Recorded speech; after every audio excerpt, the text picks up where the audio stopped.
페드로 알론소 로페즈는 1948년 10월 8일 콜롬비아의 베나딜로시에 있는 작은 마을에서 태어났습니다. 아버지 마다드로와 어머니 베닐다는 불륜관계였는데 아버지는 로페즈가 태어나기 반년 전 1948년부터 1958년까지 약 10년 동안 이어진 라비올렌시아 내전 중 사망했습니다. 이 내전은 콜롬비아 국민 20만 명 이상의 목숨을 앗아간 피해 역사였습니다. 베닐다의 자녀는 13명이었고 로페즈는 7째였습니다. 아버지의 부재와 극심한 가난 속에서 세탁부로 일하던 어머니 베닐다는 생활고를 견디지 못하고 매매업을 시작했습니다. 그럼에도 상황은 나아지지 않았고 폭력과 스트레스에 노출되어 있던 베닐다의 고통은 아이들을 향한 신체적, 정신적인 괴롭힘으로 나타납니다. 또한 아이들은 매일 밤 집으로 찾아오는 낯선 남자들과 어머니의 행각을 지켜봐야 했습니다. 로페즈는 본래 온순하고 웃음이 많은 아이였습니다. 형제들과의 사이도 좋았고 장래희망은 교사가 되는 것이었습니다. 그러나 8살 때 여동생을 만지다 이 추행 장면을 어머니가 목격하면서 즉시 집에서 쫓겨나 거리로 내몰리게 됩니다. 어쩌면 로페즈는 낯선 남자들과 어머니의 모습을 보며 그것이 애정 표현이라 오해했을지도 모릅니다. 8살 아이가 올바른 지식을 쌓을 수 있었던 시대도 나이도 아니었으니까요. 하지만 평소에도 자녀들에게 냉혹했던 어머니는 아이에게 어떠한 변명의 기회도 주지 않았습니다. 로페즈는 콜롬비아 수도 보고타로 가서 가민이라 불리는 노숙자 아이들 중 하나가 되었습니다.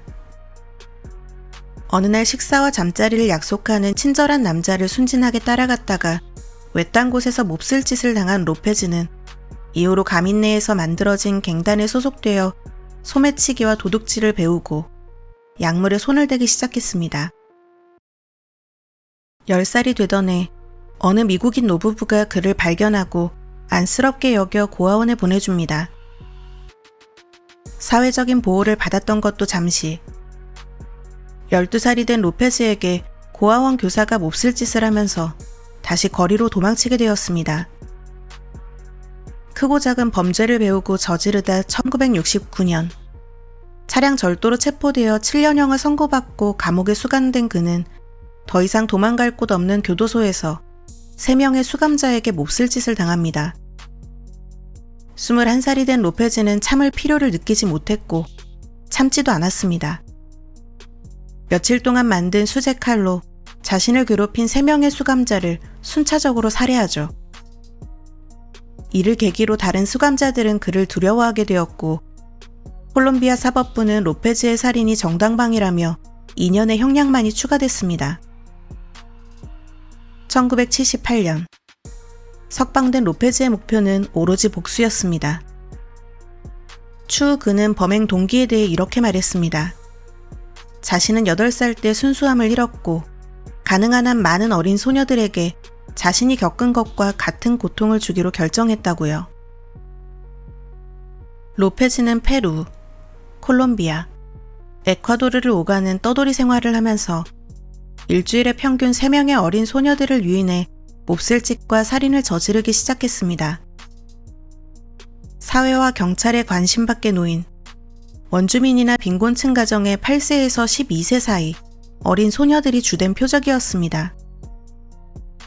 실종되는 아이들이 기하급수적으로 늘어나기 시작하자 실종 신고 또한 빈번하게 접수되었지만 경찰은 신고를 무시하거나 인신매매 또는 단순 가출로 보고 대수롭게 생각하지 않았습니다. 한 번은 페루에서 원주민 가정의 9살 아이를 유인하려던 로페즈가 현장에서 발각됩니다. 연달은 실종 사건으로 한껏 벼르고 있던 원주민들은 그를 구타하고 목만 내놓게 한 뒤 몸을 땅에 묻었죠. 그리고는 머리에 시럽을 부어 개미들이 뜯어먹는 처형을 진행하려 했습니다. 이를 본 어느 선교사가 그를 경찰에 넘기도록 간절하게 설득하여 원주민들은 선교사와 경찰을 믿고 로페즈를 넘겨줍니다. 그러나 경찰은 그를 체포하지 않은 채 콜롬비아로 추방하는 선에서 마무리했습니다. 이후 로페즈는 콜롬비아와 에콰도르에서 더 많은 피해자들을 살해합니다. 그는 더욱 신중해졌습니다.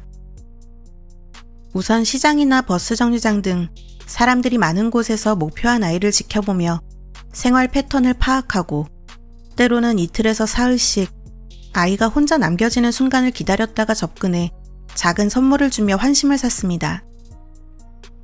이후 어머니께 줄 더 좋은 선물이 있으니 따라오라며 피해자들을 얕게 판 무덤이 있는 외딴 곳으로 유인한 후 범행을 저질렀죠. 추후 인터뷰에서는 콜롬비아 아이들은 낯선 사람들을 잘 믿지 않지만 에콰도르 아이들은 더 순진하고 순수했다고 말했습니다. 에콰도르가 피해자를 유인하기 더 쉬운 곳이었다고 말입니다. 로페즈의 범행은 밤을 새워 매우 느리게 진행됐습니다. 서서히 목을 조였다가 풀며 피해자가 점점 죽어가는 모습을 지켜보는 것, 공포에 질린 눈빛을 바라보는 것이 그의 즐거움이었습니다. 사망한 피해자의 시신을 매장한 후에는 매장한 장소를 여러 차례 다시 찾아가 부패한 시신을 파낸 뒤 원형으로 배치하고 차를 나누어 마시는 듯 티파티를 연기하면서 시신들과 대화를 나누기도 했습니다. 1980년 4월, 에콰도르 암바토 지역에 큰 홍수가 발생하면서 얕게 묻혀져 있던 어린 소녀들의 시신 4구가 드러납니다. 몹쓸짓과 목이 졸린 흔적이 있는 명백히 타살에 의한 시신이었습니다. 사태의 심각성을 깨달은 경찰은 이제서야 집중적인 수사를 벌이기 시작하죠. 실종된 아이들을 마지막으로 목격했던 목격자들의 증언을 토대로 낯선 남자가 선물이나 사탕을 주며 아이들과 대화를 했었다는 정황을 확인하고 몽타주를 만들었지만 용의자의 신원은 특정하기가 어려웠습니다. 그러던 어느 날 에콰도르 암바토의 한 시장에서 결정적인 사건이 발생했습니다. 1980년 4월 말, 딸 마리아와 함께 장을 보고 있던 카르비나 포바는 잠시 한눈을 파는 사이 낯선 남자가 딸에게 접근해 어딘가로 데려가려는 모습을 목격합니다. 깜짝 놀란 카르비나가 큰 소리로 도움을 요청하자 주변의 상인들과 주민들이 신속히 그 남자를 붙잡았습니다. 바로 페드로 알론소 로페즈였습니다. 당황한 남자는 단지 아이에게 선물을 주려 했을 뿐이라고 변명했지만 마을 주민들은 이 수상한 남자를 놓아주지 않았고 곧 경찰이 도착해 그를 체포했습니다. 로페즈는 경찰 신문에 순순히 협조하지 않았습니다. 자신은 무고하다며 마리아에게 길을 물었을 뿐이라고 주장했죠. 그의 입을 열게 할 방법을 고민하던 경찰은 경험 많은 형사 코르도바를 수감자로 위장시켜 감방에 투입하기로 합니다. 코르도바는 로페즈에게 접근해 대화를 시도했는데 같은 범죄자 입장에서 며칠을 함께 지내며 친밀감이 쌓이자 자신을 이해할 것이라고 생각했는지 로페즈가 자신의 범죄 행각을 이야기하기 시작했습니다. 에콰도르에서만 200명 이상, 페루에서 수십 명, 콜롬비아에서도 많은 소녀들을 살해했으며 어떻게 그들을 유인했고 어떻게 시신을 처리했는지 그는 자신의 범행을 누군가가 이해해주고 인정해주길 원했던 것입니다. 본격적으로 경찰 신문이 시작되었고 로페즈가 순순히 진술했던 에콰도르 암바토 지역에서만 많은 매장 장소가 홍수나 동물에 의해 훼손되었음에도 총 57구의 시신이 발견되었습니다. 그가 매장한 장소를 직접 안내하기도 했습니다. 살인 혐의로 기소될 것이라는 사실을 인지한 후 협조를 중단하지 않았다면 더 많은 아이들을 찾을 수 있었을 것입니다. 많은 연쇄살인범들이 피해자의 수를 과장하기 때문에 로페즈의 말을 모두 믿을 수는 없었지만 그의 피해자 수는 잠정적으로 최소 110명으로 추정되었습니다. 기소 후 로페즈는 시신이 발견된 57명에 대한 살해 혐의를 인정했고 에콰도르 법원은 물리적 증거가 있는 57건의 살해 혐의로 당시 법 체계상 최고 형량인 징역 16년을 선고합니다. 터무니없이 가벼운 형량에 피해자 유가족들이 시위를 벌였지만 당시 법적 한계를 넘을 수는 없었습니다. 이 사건을 계기로 에콰도르의 최대 형량은 25년으로 변경되었으나 로페즈에게 적용되지는 못했습니다. 키토의 가르시아 모레노 교도소에 수감된 로페즈는 매우 얌전하고 협조적인 모범수였습니다. 교도관들에게도 공손하고 친절한 태도를 보였죠. 복역 중 다니엘 카마르고 바르보사라는 최소 72명을 살해한 연쇄 살인범이 수감되었는데 같은 살인범들끼리 통하는 게 있었는지 서로의 범행을 이야기하며 가까운 사이로 친분을 다집니다. 로페즈의 학살에 가까운 연쇄살인은 세계적인 관심을 불러일으키며 여러 매체에서도 인터뷰를 시도했습니다. 석방 전 인터뷰에서는 자신이 세기의 남자이고 아무도 자신을 잊지 못할 것이며 석방이 되면 다시 살인을 저지를 것이라고도 말했습니다. 자신은 교화되지 않았고 살인을 멈추지 않을 것이라는 사전 예고를 한 것입니다. 인터뷰 내내 반성은커녕 일상적인 이야기를 하듯 담담한 모습이었습니다. 1990년대에 접어들며 로페즈의 석방이 가까워졌습니다. 딸을 둔 부모들은 두려움에 떨었고 이미 딸을 잃은 유가족들은 그의 석방을 거부하는 시위를 벌였습니다. 그러한 노력에도 1994년 8월 31일 모범수였던 로페즈는 선고받은 16년 중 14년을 복역한 후 가석방됩니다. 그리고 석방 1시간 후 불법 체류자로 체포되어 콜롬비아로 추방되었습니다. 콜롬비아 사법부는 1970년대부터 이어진 실종 사건에 대한 유력 용의자로서 로페즈의 추방을 기다리고 있었습니다. 다만 예상하지 못한 문제가 있었죠. 많은 사건들이 오랜 세월이 지난 데다 명확한 물증이 없어 실질적으로 로페즈를 올가맬 수 있는 사건이 없었습니다. 겨우겨우 1979년에 로페즈가 자신의 자녀와 함께 걸어가는 것을 본 후 딸의 시신이 마을 밖에서 발견되었다는 어머니 알바 산체스의 증언을 토대로 해당 사건의 범인으로 기소되었습니다. 하지만 어머니의 증언과 범행 수법이 일치한다는 정황뿐 뚜렷한 증거가 없었기 때문에 유죄 입증이 매우 어려웠습니다. 이때 로페즈의 변호사가 그의 정신감정을 요구합니다. 그가 벌였던 살인행각, 부패한 시신들과 티파티를 했던 행동 등 정신 이상이라는 예상 가능했던 소견이 나왔습니다. 1995년 콜롬비아 사법부는 로페즈를 정신병원에 수감하는 차선책을 선택했습니다. 치명적인 판단 착오였습니다. 그를 영원히 격리할 수 있는 방법은 아니었으니까요. 감옥에서 모범수로 지냈던 것처럼 로페즈는 멀쩡한 자신을 연기했습니다.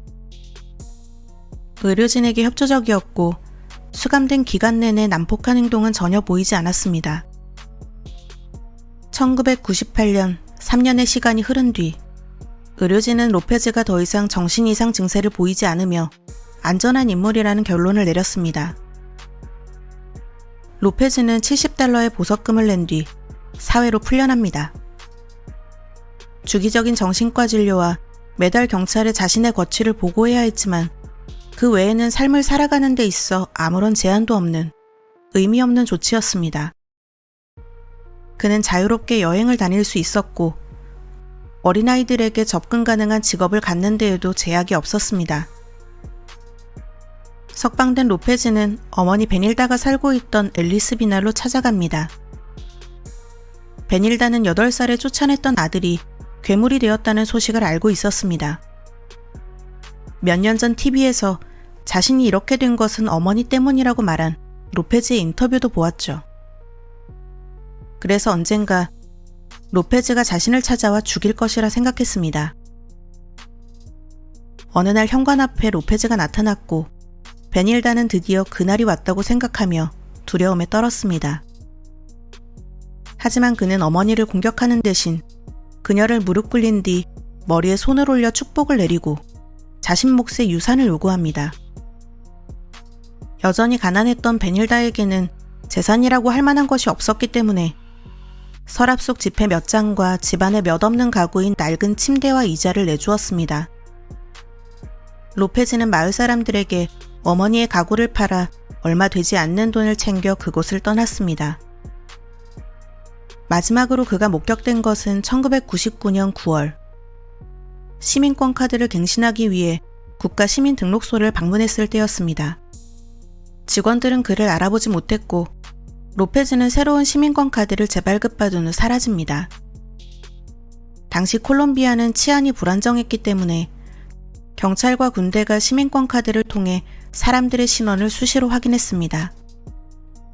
이러한 시민권을 재발급받은 것은 로페즈가 콜롬비아의 합법적인 신분을 획득했고 콜롬비아 내에서의 정상적인 사회생활과 자유로운 국내 이동, 출입국이 가능해졌다는 것을 의미했습니다. 이날 이후 로페즈의 행적은 연기처럼 사라졌습니다. 2002년 콜롬비아에서 로페즈의 범행수법과 동일한 방법으로 살해당한 아이의 시신이 발견되면서 그에게 체포영장이 발부되었지만 사라진 로페즈의 흔적은 끝내 발견하지 못했습니다. 곳곳에서 로페즈를 목격했다는 제보가 들어왔지만 이전에도 그를 체포했던 것 자체가 경찰의 수사력이 훌륭해서가 아닌 운이 따라준 결과였는데 이제 와서 마음먹고 사라진 그를 찾을 수 있을 리가 없었습니다. 인터폴 수배는 2005년까지 유지되다가 해제된 상태입니다. 2012년 콜롬비아에서 로페즈의 범행수법과 동일한 또 다른 살인사건이 발생했습니다. 전문가들 또한 로페즈의 범행일 가능성을 부인하지 않았지만 물적 증거가 없었을 뿐만 아니라 로페즈의 행방도 알 수 없었습니다. 희생된 아이들의 유가족들은 자체적으로 조직을 구성해 수십 년 동안 로페즈의 행방을 수색하고 남미 전역의 사건들을 로페즈의 범행 수법과 비교하며 그의 생사를 유추했습니다. 그렇지만 오늘날까지도 그의 행적은 전혀 알려지지 않고 있습니다. 로페즈는 여전히 아이들을 노리고 범행을 저지르고 있을까요? 아니면 이전 원주민 공동체의 아이를 유인하려다 마을 사람들에게 잡혀 살해당할 위기에 놓였던 것처럼 누군가의 손에 의해 죄의 대가를 치른 걸까요? 20세기 최악의 연쇄살인범 중 하나인 안데스의 괴물 페드로 알폰소 로페즈. 아직 살아있다면 77세가 되었을 그가 꼭 저지른 죄에 걸맞은 최후를 맞이하기를 바랍니다. 오늘의 레빗 케이스 이만 마치겠습니다. 구독과 좋아요 꼭 부탁드립니다.